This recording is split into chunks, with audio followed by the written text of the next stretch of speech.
becomes like women don't respect men with no hose. Bro, look a girl in the eyes and you fuck her, tell her you're gonna cheat on her. She loves it. There's only one of three reasons that anyone on this planet would ever be poor. You're either lazy, you're arrogant, or you're stupid. The first big money I ever made in my life, I first became a multimillionaire by running a webcam studio. So I had beautiful women sitting on computers talking to guys on webcams. No, I need to have a position of power and control, and I need to know she's loyal to me for life. That's what I want. That's what I enjoy. I want to walk in the house and say, dinner.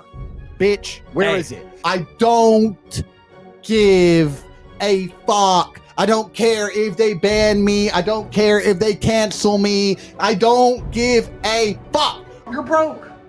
How can I be wrong when you're in the poor category and I'm in the rich category? I'm a realist, and reality is sexist. This woman just spilled my coffee. Bitch! Bitch, bring some paper towels! We're doing a fucking podcast!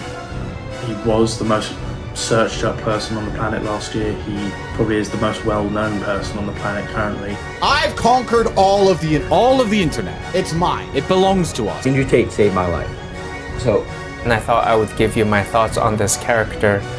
I think he changed my life, basically. A story about how Andrew Tate changed my life. You're a fucking loser. You're a loser. Why are you asking me? It's like saying, how do I win a race with a push bike? You're racing Ferraris. What do you want me to do?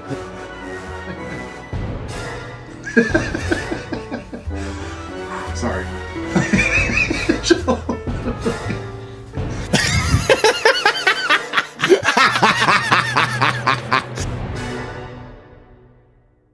One man, Mr. Andrew Tate. If you've been anywhere near the internet for the past few years, then you know who Andrew Tate is.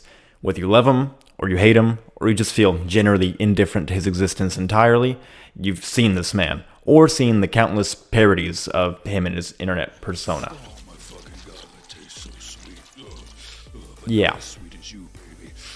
However, what started as a goofy internet persona that we could all just sit back and laugh at and poke a bit of fun at, it slowly began to morph and take shape until becoming an actual worldwide movement of men, especially young men, that have begun to deny the modern narrative of the male role and break free from what Andrew Tate would so endearingly call the Matrix. The Matrix? As social media does, one thing led to another, and before you knew it, everybody on the planet, both male and female alike, knew the name Andrew Tate. And I can actually pretty clearly remember this, and I'm sure you can as well, that a lot of men actually began to talk about Andrew Tate, and seemingly ironically, but slowly and slowly there seemed to be a level of relatability for men, even behind Tate's, very obviously exaggerated persona. And this is where a very real realization set in for a lot of people. And that is that the message behind even Tate's extremely clearly exaggerated persona was actually resonating on a very deep level with many men worldwide. Underneath what might initially have appeared to just be a joke, a very deep chord was actually struck with many men worldwide.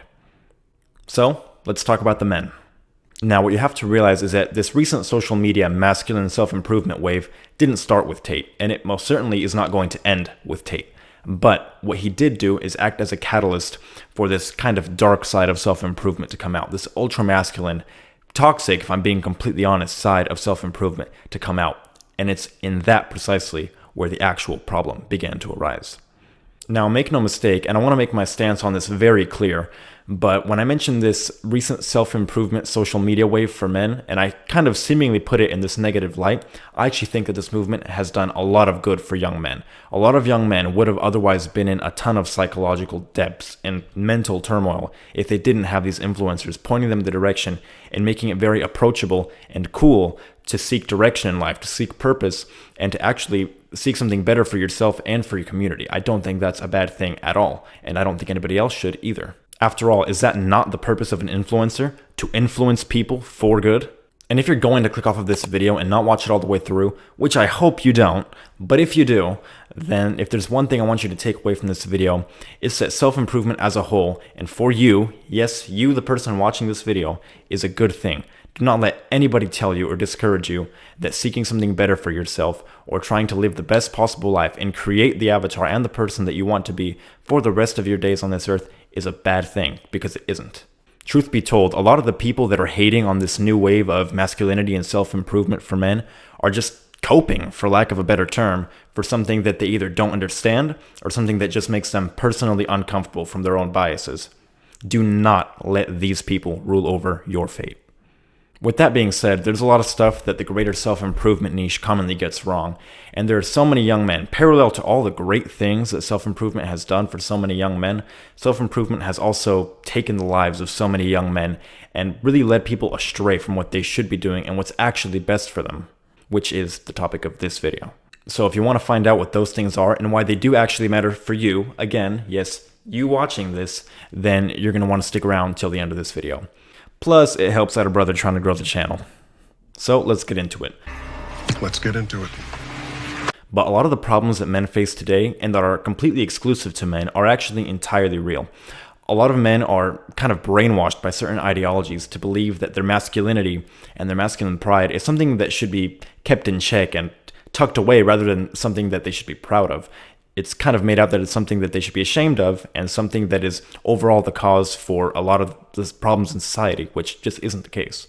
So they try and do just that. They try and tuck their masculinity away, they try and hide it away from the world, and before they know it, it's suddenly atrophied and they have a gaping hole inside themselves that nothing else seems to fix. And don't get me wrong, we naturally relate to people that are like ourselves. Many women are never truly going to understand male issues and vice versa, but that's entirely okay. We as a society should be trying to promote the individuality of people and allowing feminine women to be feminine and allowing masculine men to be masculine, because we're not above our own biology. In the end, the human race is made up of men and it is made up of women. Without men, there is no human race, and without women, there likewise is also no human race. And to be very clear, I'm obviously not saying that those two blanket statements apply to everyone. Not everyone cleanly fits into those two sexual categories, nor should they. We have plenty of history to suggest what happens if we try and do that. But you know something's gone wrong when we've become so deluded that we're attacking and trying to destroy the very masculinity that used to act as the first line of defense, the guardian, and the backbone for human society for so long. So instead of seeking out conflict with those that are different than us, why don't we just accept our own innate nature and accept everybody else's own realization of what is right for them? Masculinity can be a great thing, and for a lot of men, it really is the inner fire that gives them the motivation to get up every morning and to pursue their lives. It's really not something that deserves to be suppressed. And that brings us back to Andrew Tate. Now, the ideas that he promotes could be interpreted as being for masculinity, and they are. He often promotes that men should be strong, that they should be capable, and that they should hold themselves to a very high standard, that they should be providers for their community, that they should be strong examples for their sons, for their daughters, for all people in their community. And these ideas are excellent. However, for every good idea, it seems that Andrew Tate just pulls some random piece of garbage seemingly out of his ass, claiming that men need to aim to be materialistically successful, that they shouldn't even sleep properly until they're making at least $15,000 a month online with whatever he's promoting inside of Hustlers University, that they should aim to have swarms of women around them all the time, and that it's okay for them to cheat and lie in their relationships with inferior women and others, and that they should be ashamed if they ever work a job. Tell me, Andrew, how exactly does society function if no one ever works a job? And now what happens is that men, having been lured in by all of the great ideas that Andrew Tate says that resonate with them, and for good reason, now start to believe that Lord Tate must be right about everything else as well. And I'll give a bit of a spoiler alert, it usually doesn't quite work out for them. And tying back into our original story, these young men would now walk around, and continue to walk around, with this most contorted and twisted sense of reality, thinking that this is what's going to get them to the Andrew Tate lifestyle, and finding excuses to activate the most toxic and harmful masculine thinking patterns that are so commonly mistaken for the male fantasy. It's just a fallacy. And you now start to get young men who walk around believing that masculinity is the only thing that matters, insulting all of the betas around them and putting under all of the men who they perceive as being inferior to them. They pedestalize themselves and they put beneath all of the men who are not part of their ultra-elite lifestyle. That, to me, is the antithesis of masculinity. Such an contemptible display of a lack of emotional control and a lack of respect for your fellow humans. What happened? That, to me, is where Andrew Tate went wrong and set up so many men for long-term failure.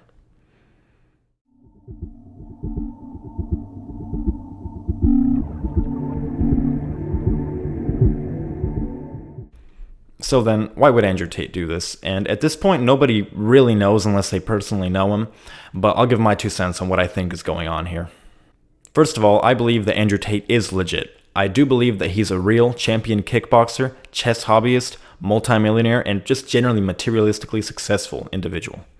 Furthermore, I believe that he actually believes in a lot of the stuff that he's saying. I think he's a genuinely intelligent dude and that he is an actual reasonable individual beneath all the fluff.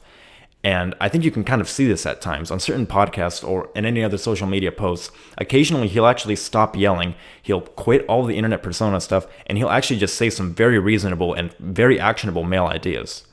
But I think that Tate's primary goal, in which he succeeded, was to gain as much publicity as possible, and once gaining that publicity, use it to make whatever additional financial or personal gain that he wanted to get from it.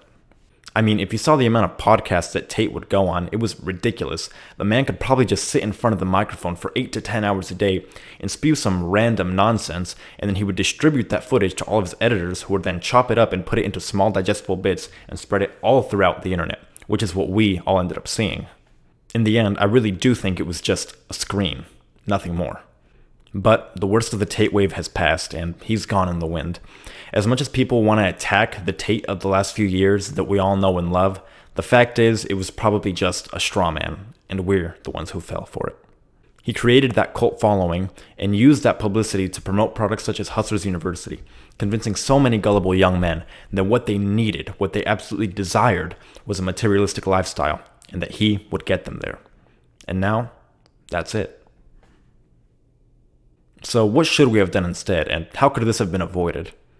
So the story of Tate is representative of a much bigger issue, and it's an issue that goes past the scope of this relatively short video that I can't, nor will I try to elaborate on fully, but that is the problem of social media gurus and influencers.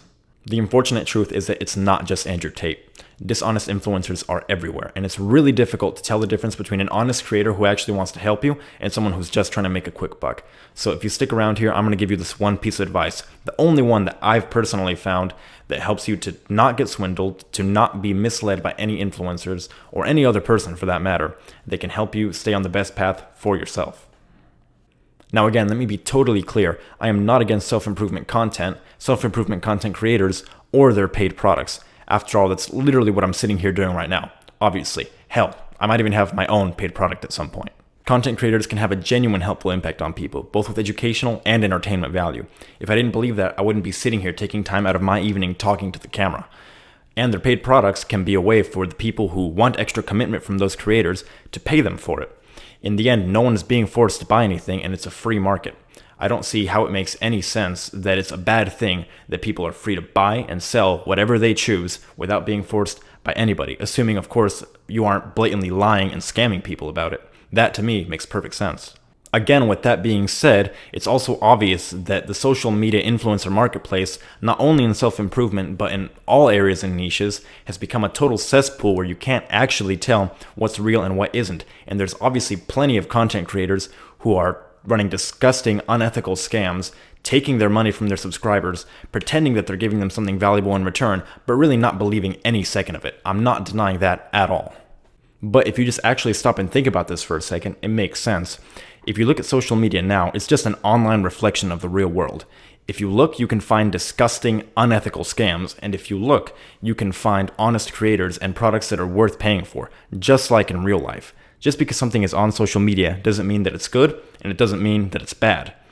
Just because it's on social media, all that means is that something is, and nothing more.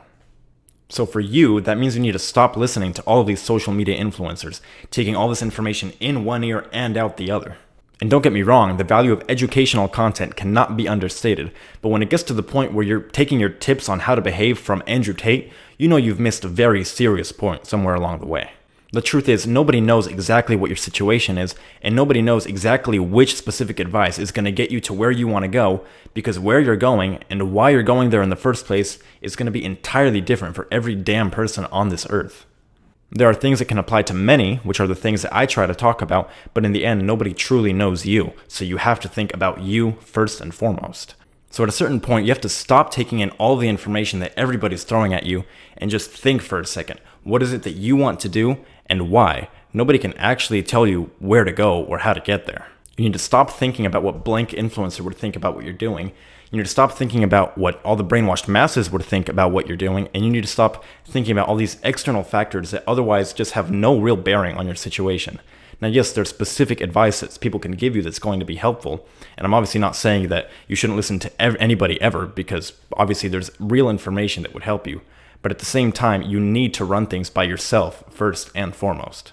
But you need to be skeptical and have done your research, including with this video right now, which I know is paradoxical and might not set in right away, but I hope you're being skeptical of the words I'm telling you right now, because in the end, me having a platform to speak, I'm still just a man, and the fact that I'm here talking to you on social media, on YouTube, does not mean that what I'm saying is of any value to you whatsoever. It's up to you to decide if what I'm saying actually has any value or not. That's what matters, not what anybody else thinks or what I'm here telling you right now. So if what I'm saying doesn't matter to you and doesn't apply to you at all, then go ahead and just close off this video and never see me again. I applaud your courage.